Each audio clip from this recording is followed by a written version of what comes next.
Hi everyone, welcome back to the channel. So in this video I want to talk a little bit about complexity. I want to talk about complex problems. I want to offer you a paradigm on how to think through complex problems, and then I'll try to loop in some examples of where I've utilized this paradigm for the time that I was working as a process engineer and dealing with large-scale retail supply chain operation type complex problems. So the motivation behind this video, one, it's something I've always been interested in, just the nature of complexity and what that word means, and that's something I'll dive into in a second. But I had a conversation with a friend, I'll call him a friend, his name is Amanu.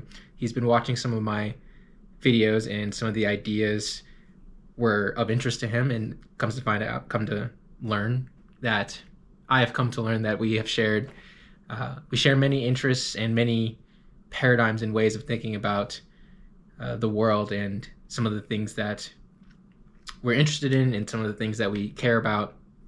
Although we might approach it from different philosophical or value positions, the way that we connect different ideas, even in the way that we were conversing, was similar. And so one of the themes that came through that 2.5 hour long conversation was the nature of complexity and how it can increase the difficulty when trying to discuss certain problems, but even when trying to actually intervene and change certain outcomes. So shout out to Amanu, thanks for prompting this idea. So what is complexity? I'm going to take primarily from this book called The User Illusion by Norretranders, and that book details the scientific history of the understanding of consciousness, and it came out in the late 1900s, I want to say, somewhere in the 1990s. And complexity was one factor that shifted many disciplines and many researchers thinking about what consciousness is. And so before talking about complexity, I'll talk about order and chaos, because from Norretranders' perspective, complexity is the space between order and chaos. So what's order? Order is predictable, it's stability, it's algorithmic. When we're talking about a phenomenon that is filled with order, it's something that you can predict consistently across time. It's a very consistent pattern. Now, when you're talking about chaos, chaos can be conceptualized as randomness. There's no obvious algorithmic causal chain of events that leads to a chaotic phenomenon. It's random, essentially. Now, the thing about randomness, about chaos, is that we can't necessarily know when something is truly random, because to investigate the randomness of a phenomenon, in part, is to investigate its causal pathways. And if we understand the causal pathways that led to a phenomenon, and we can write it down and we can state it in an algorithmic fashion, then it's not random anymore, because we know the algorithmic pattern that led to the phenomenon. And so we can never know if something is random. We can only know when something's not random when we establish the algorithm of the causal chain of events that led to the phenomenon. So two poles on a spectrum. You have order, things are predictable. You have chaos, things are unpredictable, things are random. And then the space in between is where complexity would lie. So imagine a phenomenon, a behavior, a set of outputs from a system that you can sometimes predict, and other times you can't predict it. That would be defined as complex, where you can predict 50% of the variance of the behaviors of a system. So you know something about it. There's something predictable and orderly about the system, but then there's also something chaotic because you can't predict it 100%. So complexity takes up the space between order and complexity. And you could think about this information landscape as a spectrum, where as things become more algorithmic and you understand the causal mechanisms from an information perspective, they become more orderly, and the more ignorant you are on a system, the more chaotic it is from your perspective. So that's one way to think about complexity. Another way to think about complexity comes from this book called The Checklist Manifesto by Atul Gawande. I hope I said his name correctly. Dr. Gawande in that book details 3 types of problems. There's simple, complicated, and complex. So simple problems are problems where a standard set of inputs give you the same output every single time. So like baking a cake, all you have to do is follow the instructions, use the same materials, conduct a algorithmic like behavior pattern, and you're going to get a cake every single time. So that's a simple problem. A complicated problem has multiple varying inputs that are dynamically interrelated with each other, but the output is still the same as long as you perform all of those outputs correctly. And the example from that book, if I remember correctly, was launching a rocket. So launching a rocket could be called a complicated problem because it's not necessarily algorithmic like baking a cake, but at the same time, the output is always the same if done correctly, just like the output is the same for baking a cake. You launch the rocket. Now, the difference between a simple and complicated problem is just that with a complicated problem, you have a lot more, you have different sets of algorithmic instructions that need to be nested together and that have interactions that can impact the success of the overall goal, say launching a rocket. But it's not that if you perform these processes correctly, you're going to get different outcomes every single time. And that's the difference between a complicated and a complex problem. So a complex problem is one that has moving inputs and moving outputs. And I believe the example used was diagnosing a patient for a medical condition. So you can have different patients with the same symptoms, but they can have different diagnoses. And then you can also have different patients with different symptoms, and they all might have the same or a very similar diagnosis. And so that's an example of a complex problem. And that's a simpler paradigm from the order and chaos one, but I think there's a relationship between the two to the extent that they're both relaying information about the nature of complexity.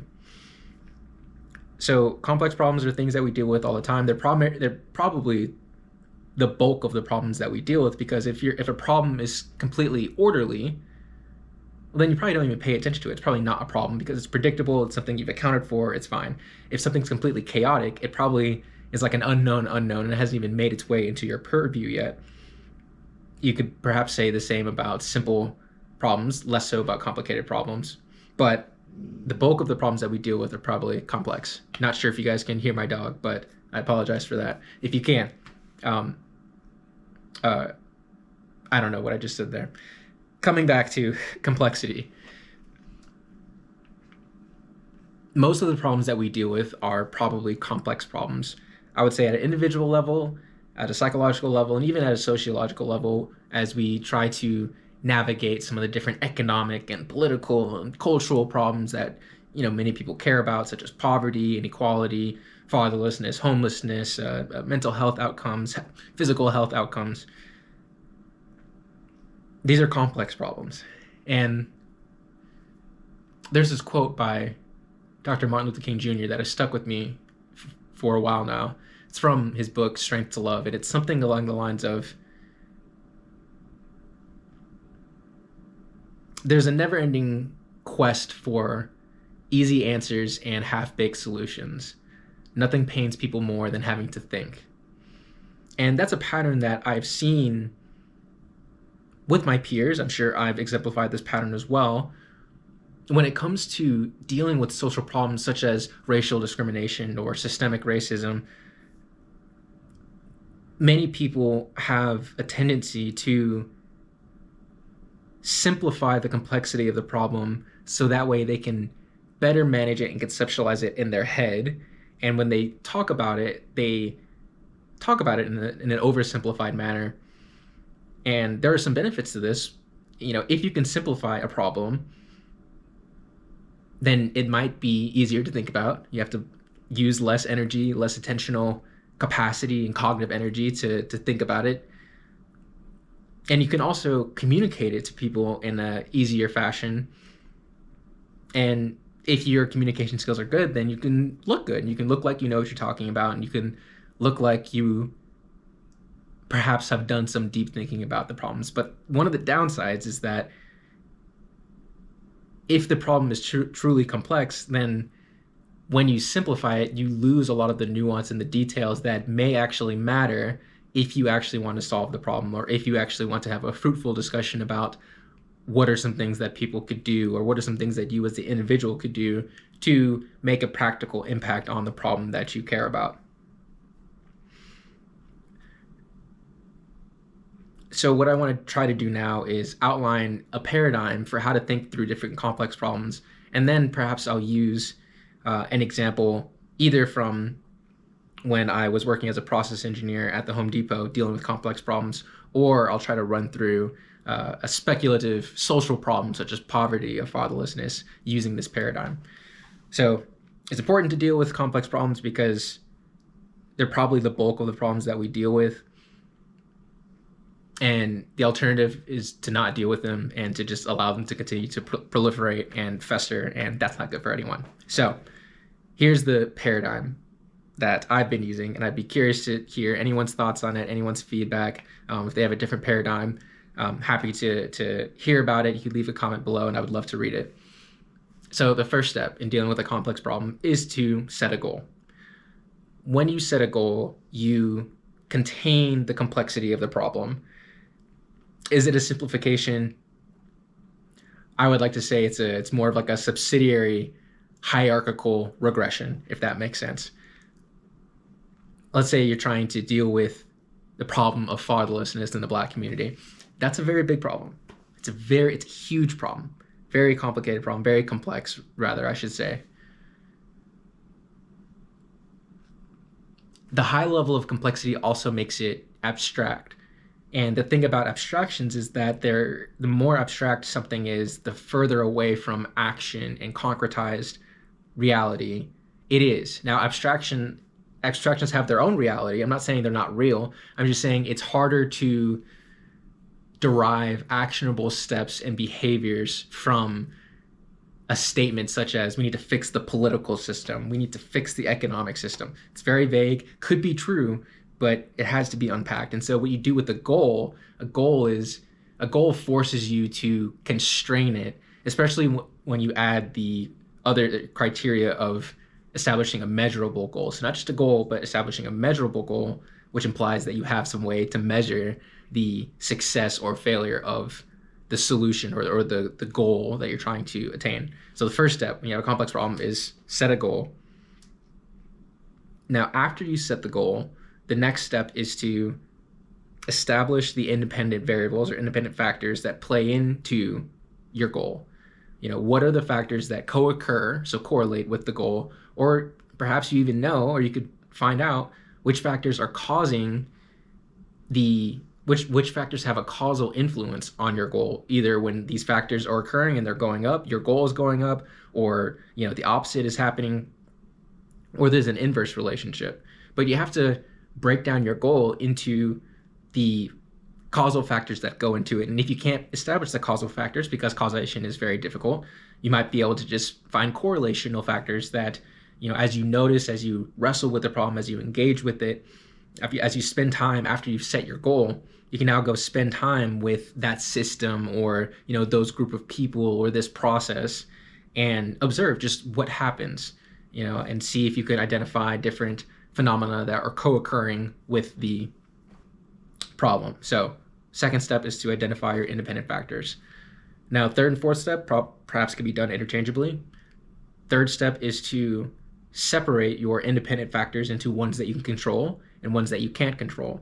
So let's take an example here. Let's say you care about inequality or let's take poverty, actually. Let's say you have measured the rate of poverty, so you've gotten through the work to define what poverty is. You're not going to measure it in absolute terms, you're going to measure it in relative terms. You've differentiated the different types of income and whether you're talking about poverty at the individual level or the familial level, all of that. You've done all that work, which was really step one in terms of defining a measurable goal. Now you have your independent variables of, let's say, age, sex, race, occupation, education level, geographic region, all of these things. Now you want to segregate these factors into ones that you can control and ones that you can't control. And with this example, we could say age is something that we can't control. Okay, let's assume that age has a, I don't want to say causal. Let's just assume that age is a factor that plays into your income and your wealth and your probability of becoming poor. Well, can we control people's age? Probably not. So that's something that we need to put into the bucket of uncontrollable. And then now we just focus on those independent variables that we can control.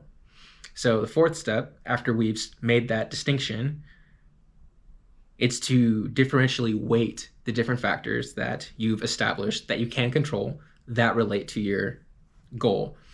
So things such as, at a societal level, let's just say education, marriage status, and religiosity. Let's just assume those factors are given for this example.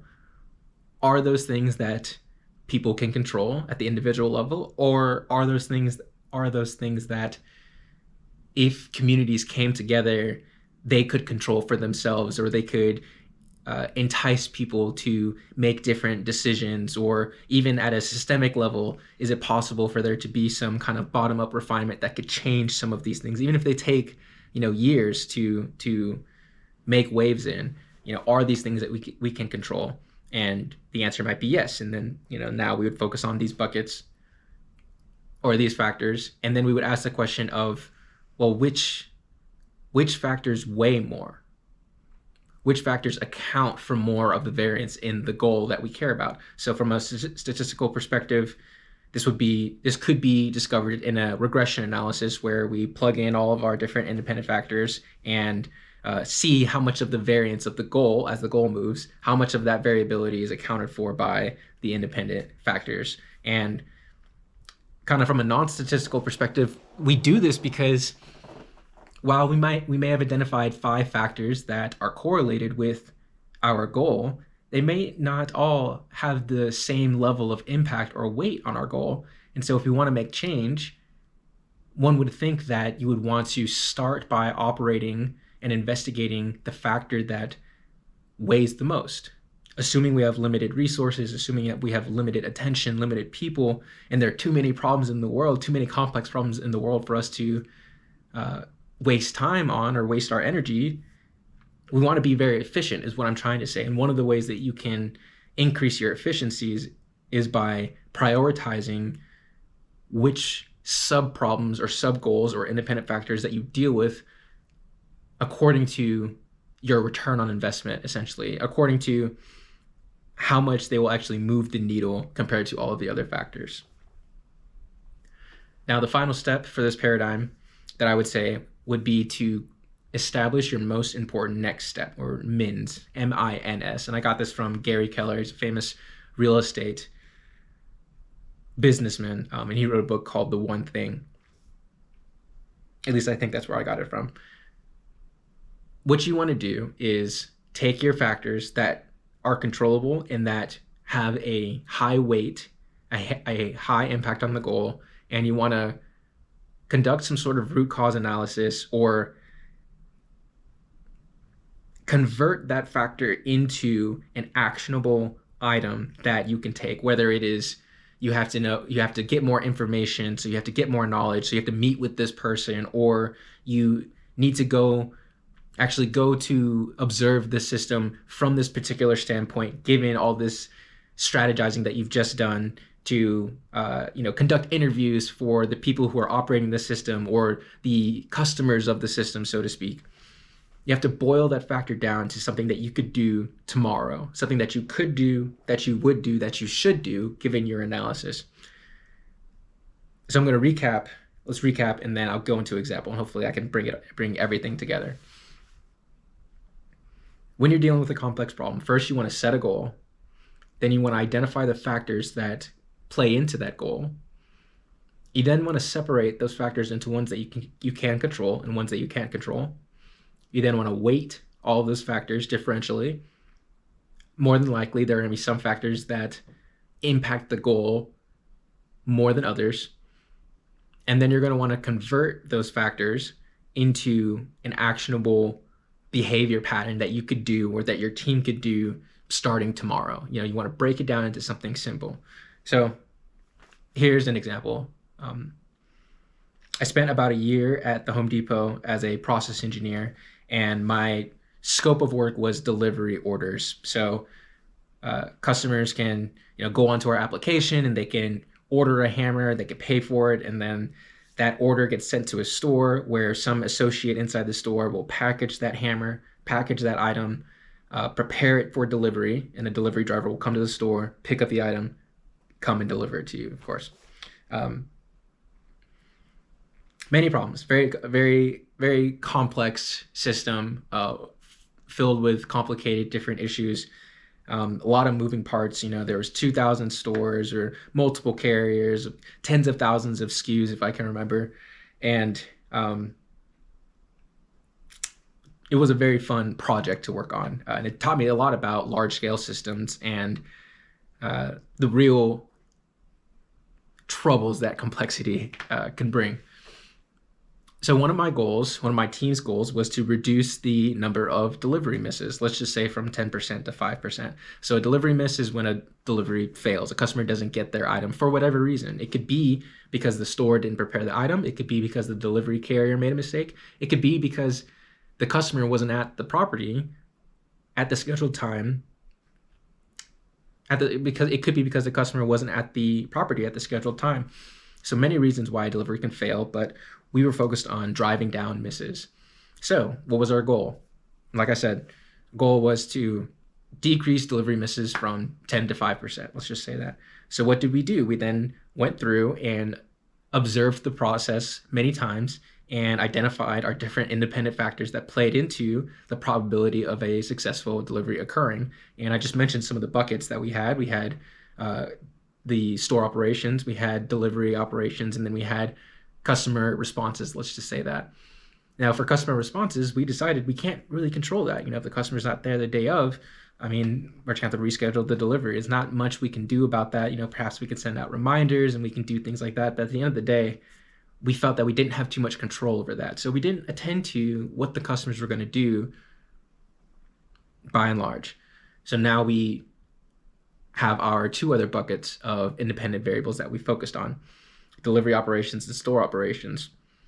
So to kind of cut to the chase, we went into the store and we observed the in-store processes, because that's kind of what we cared about more instead of the delivery operations. Because again, to make progress, you have to prioritize your tasks because you can't do everything at once. And so we made the decision to focus more on the store, and then maybe at a later date, after we fixed some problems in the store, we could then attend to the delivery operations and the carriers. So during one morning, we were in a store and we were watching the delivery process occur, and we noticed that there was a 30-minute gap that was occurring between the time when the in-store associate would meet with the driver. So we would have the delivery carrier show up in the morning to pick up an item that's going to go to a customer. But when they got there, the driver would have to wait for 30 minutes because our associate couldn't meet with them. Why couldn't the associate meet with them? Well, come to find out, there was a store policy that was created where in the mornings, only a manager could open the large rolling doors in the store. So that way forklifts can leave and come into the store. Many of our delivery orders, you imagine, a deck package, that's a couple of pallets. So we have, forklift operators that are going to come and pick up the pallets and load them onto the trucks to go out to the customer. So a key step in executing the delivery operation is for our store associate to meet with the driver. But there was this 30-minute gap that we found because in the mornings, only the managers could open those doors. But many times the manager is busy opening the store. They are off, making sure all the other processes are in place. They're checking in with their assistant managers, and they're just making sure that everything's ready for the day. So we identified this gap, and we then started to break down that factor and see, okay, well, it makes sense that if the associate has to wait too long, then that could lead to a miss because the driver, he can't stay at that store all day. He has other stops to make along his route. So we needed to decrease that wait time and decrease that gap. We needed to remove that wasteful time from the process so that way we could allow our associates to meet the driver and send them on their way. So one intervention that we thought about was, what if we had automatic roll-up doors in the store? This would, in principle, alleviate the need of a manager to be there to open and close the door. And this would also be aligned with store policy because the door would open and close automatically. So it would protect all of the product and it would keep people out. And it would enable the forklift drivers to just drive in and out. So what are some of the most important next steps that we needed to take? Well, we needed to go to other stores and warehouse buildings to observe the roll-up door in action and see if it actually works and see how effective it is. Maybe talk to some associates, maybe talk to the people who installed those doors to get a better understanding of the cost. We then need to talk to other key stakeholders. My team, again, was just deliveries, so there are plenty of other teams that this process might impact. So we need to get an understanding of what are the other implications of this intervention. And yeah, so those are some of the two steps that we explored as we were trying to figure out, what to do next. And the thing about this complex problem, I left the team before this ever went anywhere. But the thing about that I'm trying to illustrate here is that we started off with this large complex problem of just wanting to reduce delivery misses. And we had to boil it down and figure out how it relates to something that we could do tomorrow. Like, okay, I'm going to schedule a meeting with this other team member tomorrow, and I'm going to go to this other warehouse the next day, 2 days later, to go and talk to people, to talk to a building or the managers of a building that has a roll-up door so I can get a better understanding. And that's how you move forward. And the thing is, that intervention might not actually work. The cost might not, be worth it or whatnot, but you have to iterate. And that's the process of solving these complex problems is extremely difficult and it takes a lot of time. But the alternative, like I mentioned before, is to just allow the problem to continue to manifest. And so, again, what I also wanted to try to illustrate is hopefully that was, a useful example of the application of the paradigm that I, listed out prior. You take these complex problems that you care about, whatever your value system is pointing you to. It could be something with your job. It could be something in personal life. Maybe you have a fitness goal. Maybe you're really interested in foreign policy and immigration and all these different, social and political issues. Well, practice breaking those things down into something that you could do tomorrow. Like that forces you to develop a practical understanding of the true complexity of the system or the institution that you care about.